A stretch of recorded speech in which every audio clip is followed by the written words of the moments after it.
राधानगरी दाजीपूर रस्त्याचे 50% काम पूर्ण, 45 दिवसात वाहतुकीसाठी खुला होणार, शाखा अभियंता किल्लेदार। राधानगरी ते दाजीपूर या महत्त्वाच्या रस्त्याचे काम वेगाने सुरू असून आतापर्यंत 50% काम पूर्ण झालंय, अशी माहिती सार्वजनिक बांधकाम खात्याचे शाखा अभियंता SK किल्लेदार यांनी दिली। महानकरी न्यूज चॅनलचे प्रतिनिधी विजय बकरे यांच्याशी बोलताना त्यांनी सांगितलं की रस्त्याच्या कामाला युद्ध पातळीवर गती देण्यात आली आहे।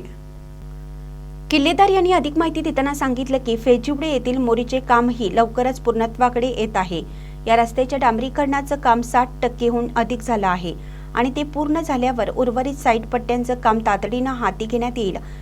त्यांनी विश्वास व्यक्त केला की राधानगरी ते दाजीपूर हा रस्ता पुढील 45 दिवसांच्या आत पूर्ण करून वाहतुकीसाठी खुला करण्यात येणार आहे। त्यामुळे या मार्गावरील प्रवाशांना मोठा दिलासा मिळणार आहे। महानकरी न्यूजसाठी विजय बकरे, राधानगरी। ताज्या बातम्यांसाठी महानकरीला सबस्क्राइब करा आणि बेल आयकॉनला क्लिक करा।